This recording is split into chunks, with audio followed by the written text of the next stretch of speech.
Assalamualaikum warahmatullahi wabarakatuh. Halo adik-adik semua, gimana nih kabarnya? Masih semangat belajar kan? Pepatah mengatakan tak kenal maka tak sayang. Jadi perkenalan dulu ya.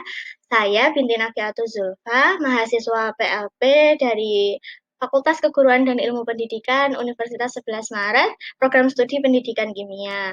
Nah, selama beberapa periode ke depan, mungkin kita akan sering berjumpa, jadi jangan bosan ya. Di video kali ini saya akan membahas tugas materi termokimia yang sebelumnya sudah diberikan oleh Pak Joko.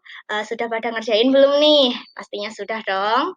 Oke, sebelum kita masuk ke pembahasan soal, kita review dulu ya sedikit materinya. Materi termokimia.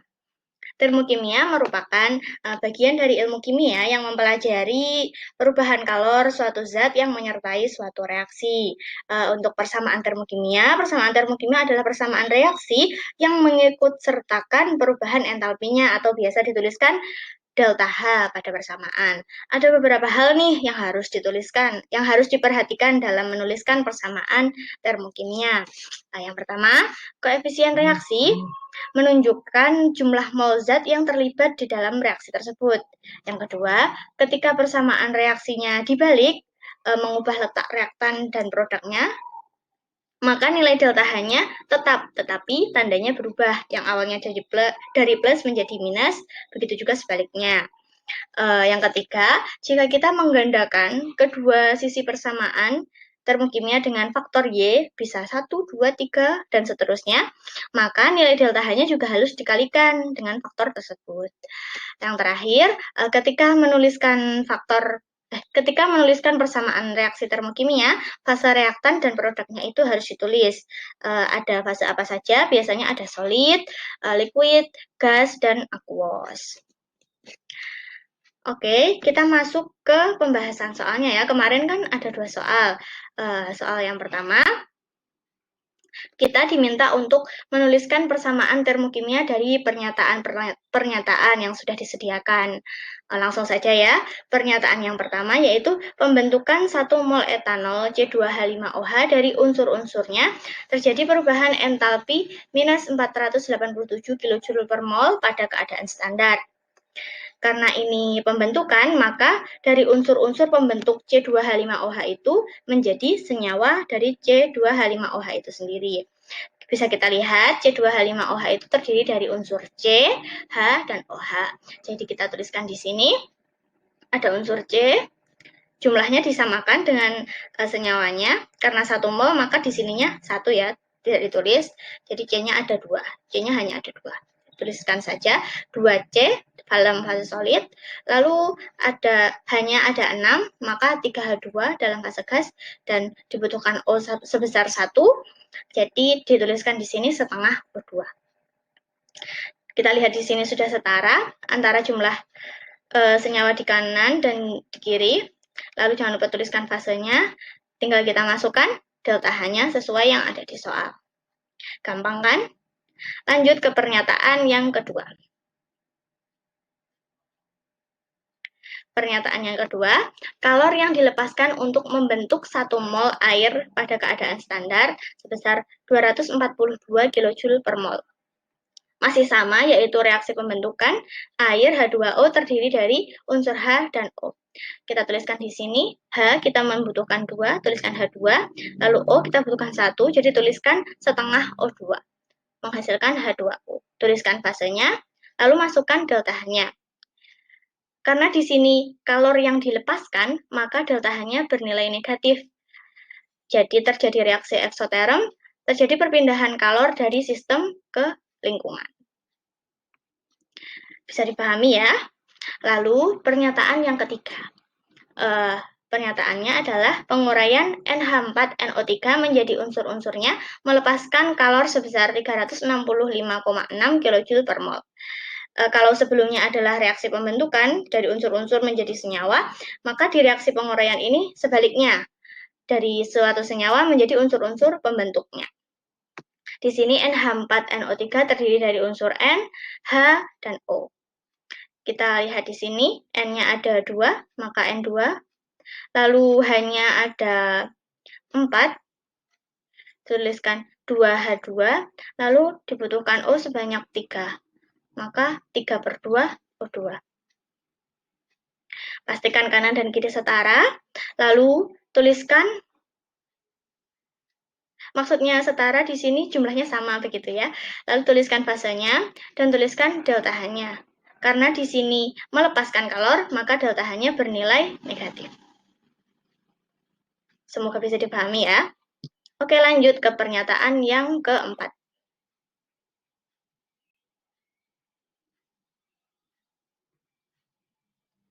Perubahan entalpi pembakaran propana C3H8 gas adalah minus 103,8 kilokalori per mol. Karena di sini adalah reaksi pembakaran, maka ditambah dengan O2. C3H8 ditambah dengan O2 menghasilkan CO2 dan H2O. Di sini kita lihat C-nya ada 3, maka tuliskan koefisien di sini 3. Lalu hanya ada 8, maka dari H2O kita tuliskan koefisiennya 4 agar jumlahnya sama. Lalu kita hitung O-nya di sini, 3 kali 2, 6, ditambah dengan 4, 10. Jadi dibutuhkan 5 O2. Tuliskan fasenya, lalu tuliskan delta H-nya. Karena di soal sudah diketahui delta H-nya minus, kita tinggal menyalin di sini. Delta H-nya minus 103,8.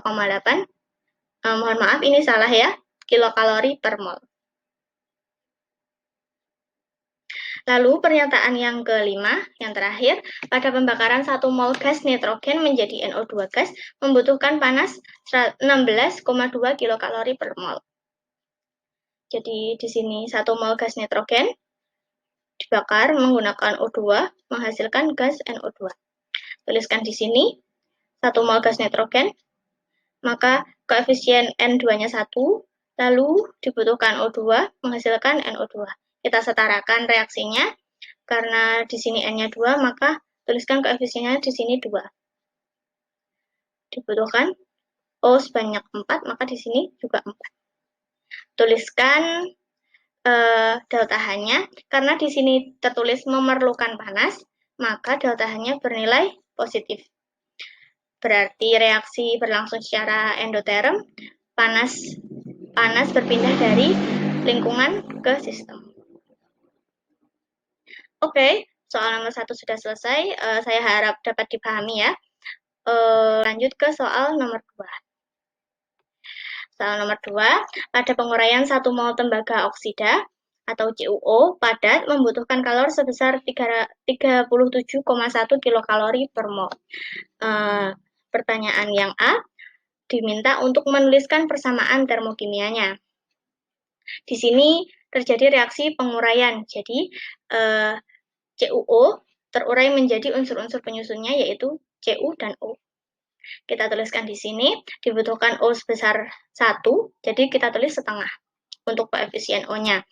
Tuliskan fasenya dan tuliskan delta H-nya. Karena membutuhkan kalor, jadi delta H-nya bernilai positif. Gampang seperti yang tadi, seperti soal yang nomor 1 tadi. Lalu lanjut ke soal yang B. Berapa delta H pembentukan CuO? Pada soal tadi diketahui delta H untuk penguraian CuO. Reaksi pembentukan adalah kebalikan dari reaksi penguraian. Jadi, kita tinggal membalik persamaan termokimianya. Delta H-nya bernilai tetap, tetapi tandanya berlawanan. Jadi, delta H pembentukannya adalah minus 37,1 kilokalori per mol. Untuk reaksinya seperti ini. Tinggal dibalik dari yang tadi, lalu diberi tanda minus. Pertanyaan yang C, reaksi penguraian CuO termasuk eksoterm atau endoterm? Yang ditanyakan di sini adalah penguraian. Jadi reaksi yang pertama tadi, yang diketahui di soal. Reaksinya merupakan reaksi endoterm karena membutuhkan kalor. Seperti yang diketahui di soal tadi. Ini. Membutuhkan kalor sebesar 37,1 kilokalori per mol. Jadi, delta H-nya bernilai positif. Lanjut ke soal yang keempat.